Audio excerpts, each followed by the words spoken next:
Artinya dengan adanya klasifikasi ini kita dengan mudah berhubungan dengan benda-benda tersebut.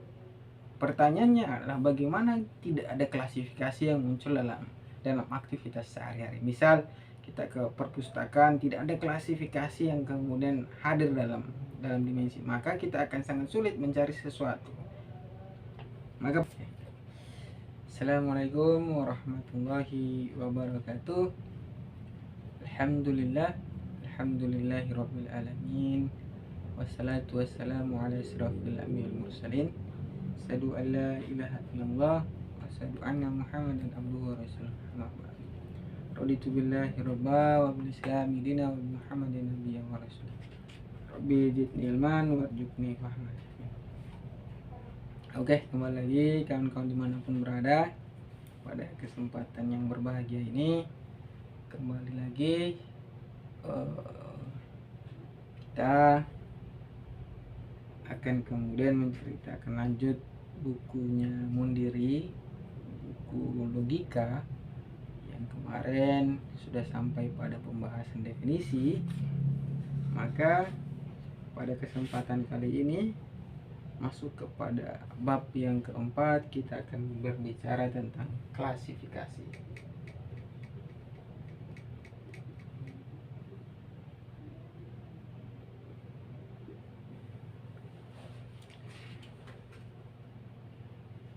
Jadi ada dua cara dalam membuat klasifikasi. Ada dengan metode pembagian,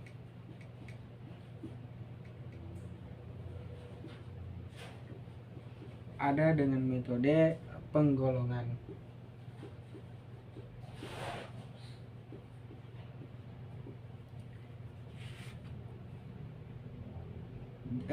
Berbicara tentang klasifikasi berarti berbicara tentang penggolongan barang atau apapun itu yang sifatnya sama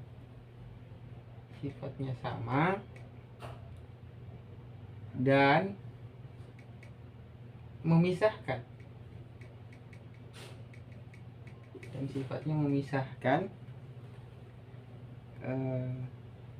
memisahkan sesuatu dari sifat atau menurut spesies atau menurut kelasnya. Jadi berbicara tentang klasifikasi berarti kawan-kawan berbicara tentang penggolongan, berbicara tentang pengelompokan yang sama atau memisahkan sesuatu berdasarkan kelas. Memisahkan sesuatu yang berbeda berdasarkan kelasnya yang berbeda.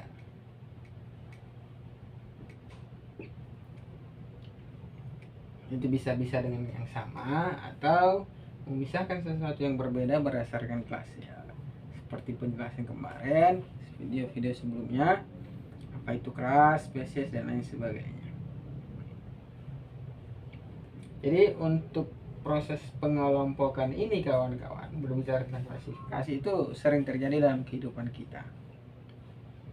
Misal kita lihat para penjual yang coba memisahkan berdasarkan beberapa cara, baik itu dengan harganya, baik dengan macam jualnya, atau berdasarkan kecil atau besar buahnya. Atau misal beberapa toko barang memisahkan beberapa jenis barang berdasarkan golongannya.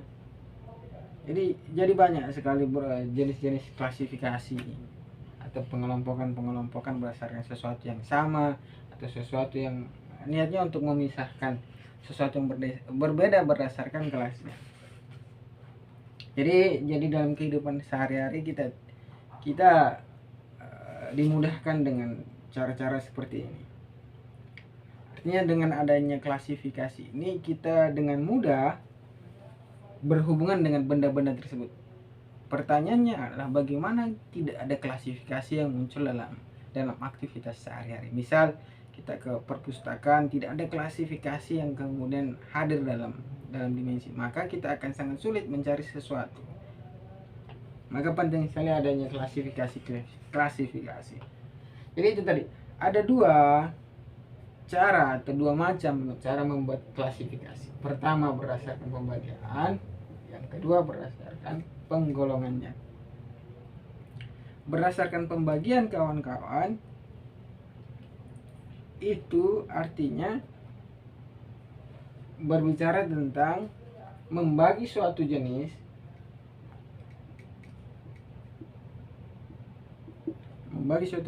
berdasarkan kelas yang dicakupnya.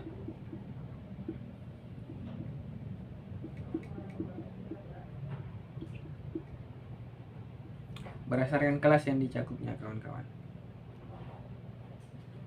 Jadi kalau kita bicara definisi yang kemarin dalam itu berbicara pembagian dalam diskursus denotasi, maka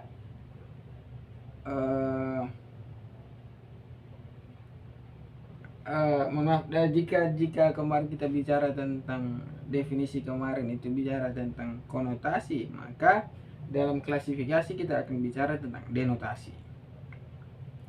Jadi bicara tentang pembagian, diskursus pembagian khususnya akan berbicara tentang denotasi. Jadi pembagian ini penjelasan lebih lengkap ya mengenai satu jenis kepada spesiesnya, jenis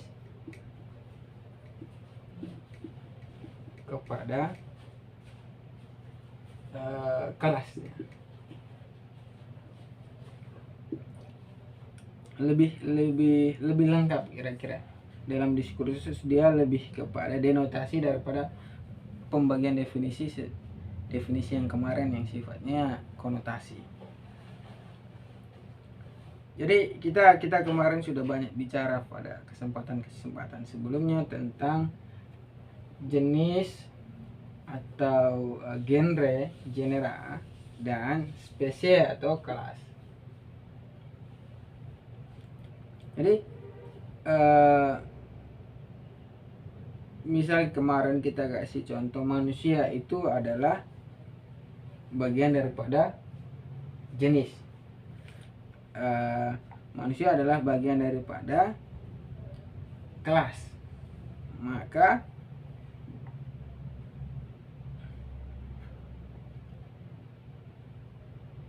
jenisnya adalah sifatnya adalah binatang, kelas jenisnya. Misal kemarin manusia kan, kalau dalam diskursus pembagian maka misalnya manusia dalam kelasnya itu disebut sebagai manusia, itu masuk dalam kategori kelas. Namun kalau misalnya jenisnya adalah binatang, itu kawan-kawan. Jadi dalam pembagian logika atas jenis dan kelas ini itu sifatnya tidak mutlak, kawan-kawan. Jadi bicara tentang pembagian jenis dan kelas dalam diskursus, memperjelas lagi antara jenis kepada kelasnya itu dalam diskursus klasifikasi bagian pembagian. Misal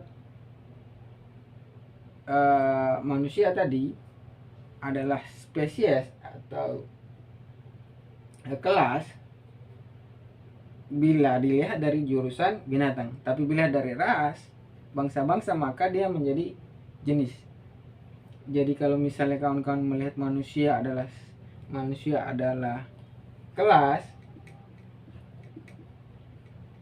manusia adalah kelas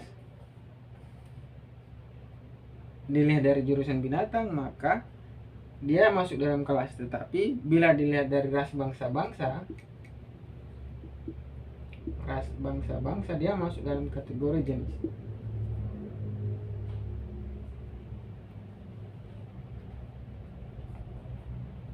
Begitu juga kalau kita bicara tentang bangsa. Kalau bicara bangsa maka dia masuk dalam kategori kelas. Tapi bila dilihat dari suku-suku bangsa maka dia masuk dalam dimensi jenis. Itu kawan-kawan. Jadi ada setidaknya tiga patokan dalam pembagian ini dalam hal untuk apa kawan-kawan, dan dalam hal agar kita melihat jenis ini secara benar. Patokan yang pertama kawan-kawan,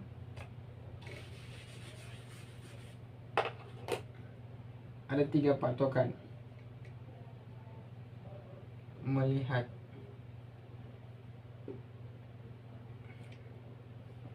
kelas yang benar. Karena tadi sifatnya relatif kawan-kawan. Kelas suatu benda itu sifatnya tidak mutlak. Maka perlu ada patokan-patokan. Patokan yang pertama kawan-kawan, pembagian itu harus didasarkan atas sifat persamaan. Didasarkan pada sifat persamaan.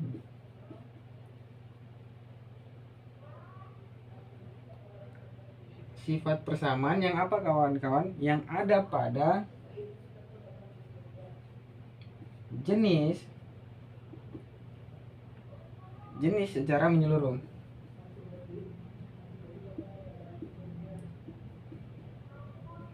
Jadi patokan yang pertama adalah kawan-kawan, kita akan melihat sifat persamaan yang ada jenis secara menyeluruh. Yang ada pada jenis secara menyeluruh kawan-kawan.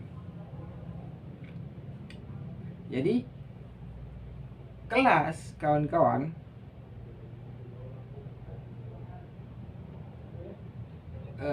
kelas itu kalau misalnya satu hal yang merupakan perubahan tertentu dan sifat persamaan, misalnya kita hendak membagi bidang datar, maka kita harus membagi berdasarkan perubahan tertentu dari sifat kelasnya kawan-kawan, sifat jenisnya misalnya. Maka kita akan melihat dari bentuk-bentuknya, ada segitiga, segi empat, dan lain sebagainya. Kalau kita membagi bidang datar misalnya dengan belah ketupat, bujur jangkar, jangkarnya, maka kita tidak bisa membagi berdasarkan sifat yang ada pada jenisnya, melainkan kita akan mendapatkan sesuatu yang tidak langsung. Misal tadi, kalau misalnya kita mau melihat sifat daripada bidang datar, maka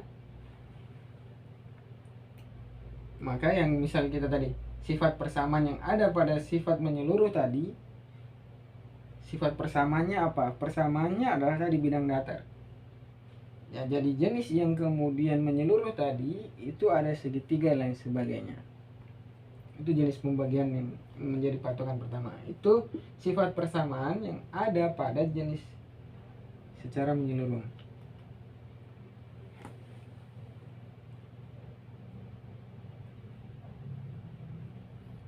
Patokan yang kedua kawan-kawan, kita akan berbicara tentang pembagian. Setiap pembagian kawan-kawan yang berdasarkan satu dasar saja.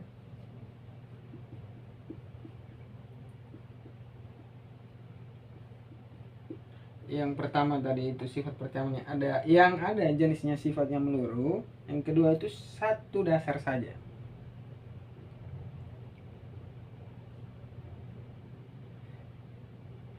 Kalau misalnya lebih dari satu, sifatnya nanti overload. Contoh sifat dari overload tadi, manusia yang berkulit putih, manusia Arya, manusia Asia, manusia penyabar. Ini sesuatu yang sifat pembagiannya lebih dari satu overload. Maka pembagian yang benar atas manusia itu adalah, misal kalau kita bagi dengan warna kulit satu dasar saja, maka nanti muncul jenis-jenis kulit putih, manusia kulit putih, kulit hitam, dan sebagainya. Itu satu dasar. Yang kemudian yang ketiga, patokan yang terakhir adalah pembagiannya harus lengkap.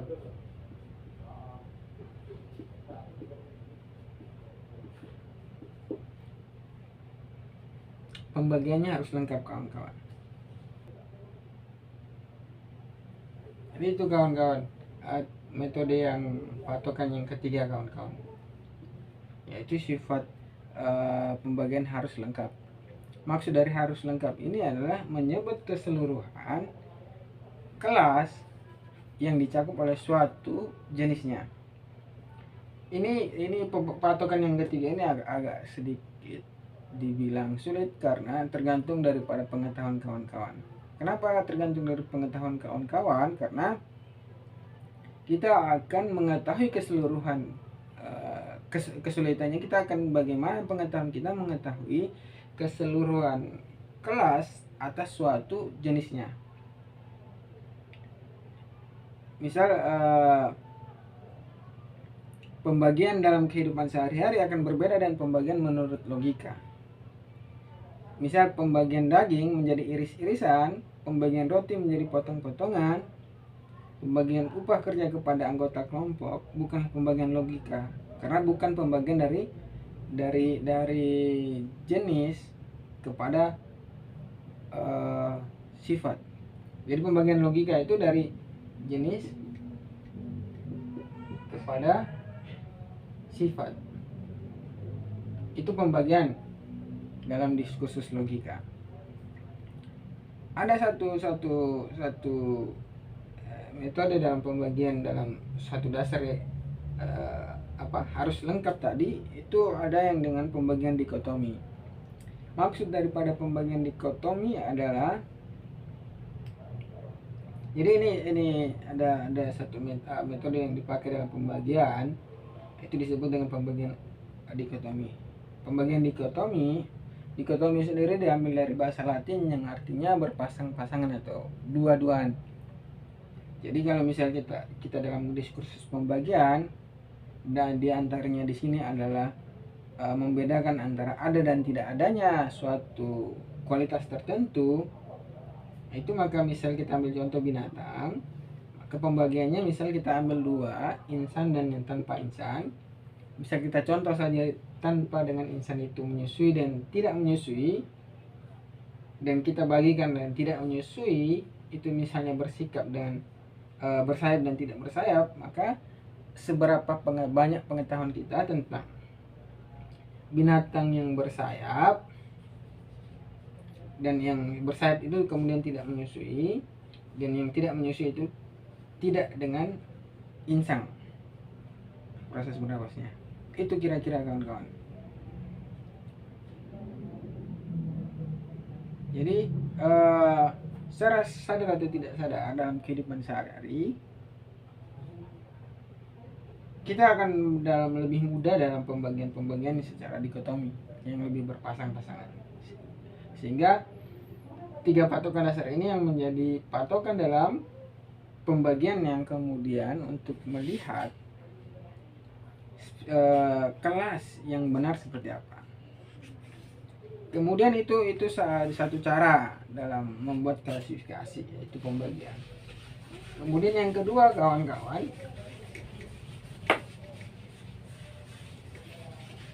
yaitu adalah penggolongan.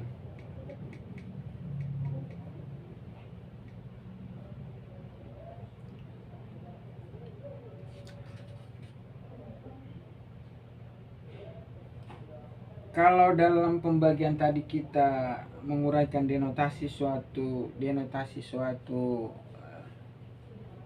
jenis, maka dalam penggolongan kita mengatur barang-barang dalam kelompok sifat. Kalau pembagian itu berdasarkan jenis, maka dalam penggolongan itu berdasarkan sifat. Jadi antara pembagian dan penggolongan ini sifatnya bertentangan kawan-kawan.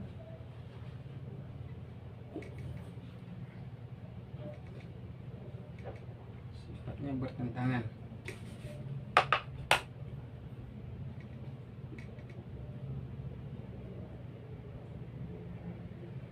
Kalau pembagian itu dari atas ke bawah, yaitu dari jenis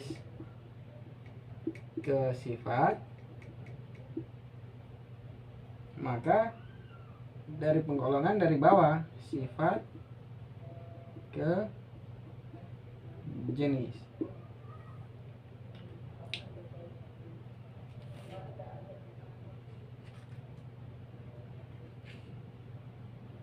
Atau dari individu-individu atau dari individu-individu menuju sifatnya.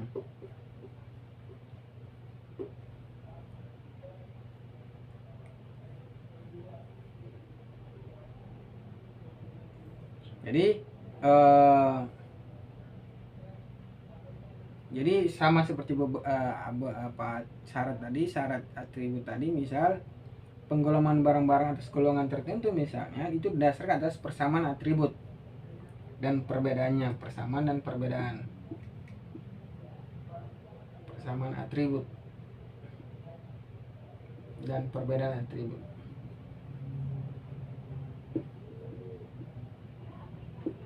Penggolongan itu didasarkan pada persamaan dan perbedaan penggolongan atribut. Jadi penggolongan yang sama atas benda-benda atau barang-barang akan dikelompokkan pada satu golongan yang sama. Begitupun sesuatu yang berbeda dikelompokkan sesuatu yang berbeda.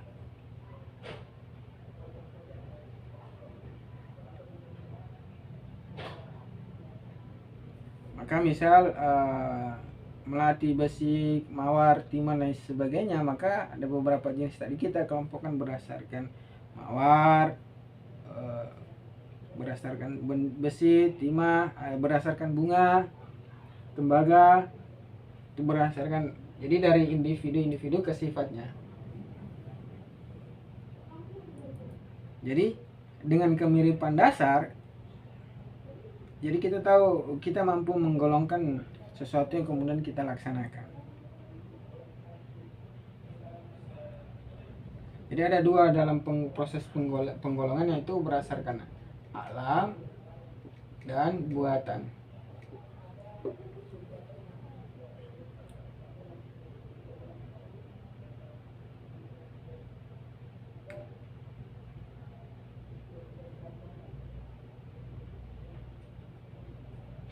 Kalau misalnya penggolongan alam itu disusun atas kecerdasan kita. Artinya maksud kecerdasan kita, misal melati, mawar, itu kita susun berdasarkan golongan, yang mana itu adalah bagian daripada bunga, sifat bunga, ke dalam golongan bunga kira-kira. Kalau penggolongan buatan itu kita membuat satu hal yang mana kita mencapai tujuan tertentu, artinya punya tujuan tertentu.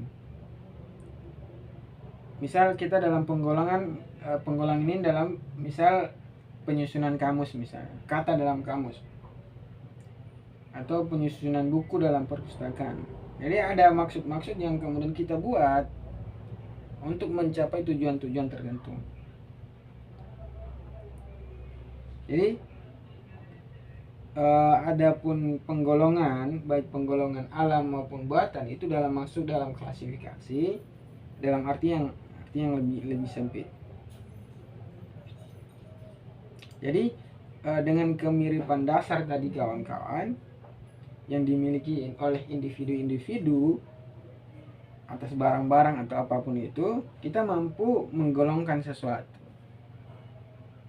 Jadi akan lebih mudah berbicara dengan menggolongkan yang berasal dari individu-individu ke sifat, ketimbang kita bicara pembagian yang mana dari jenis-jenis ke sifat, yang sifatnya agak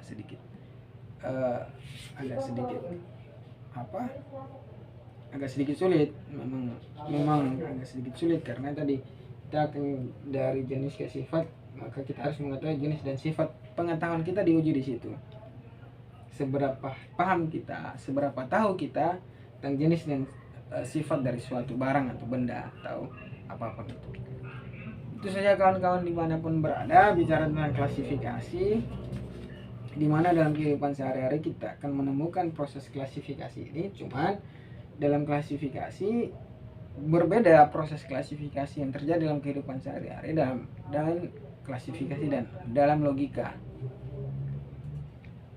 Pastinya ada pembagian khusus yang kemudian terjadi, atau penggolongan yang kemudian harus kita ketahui bersama dulu.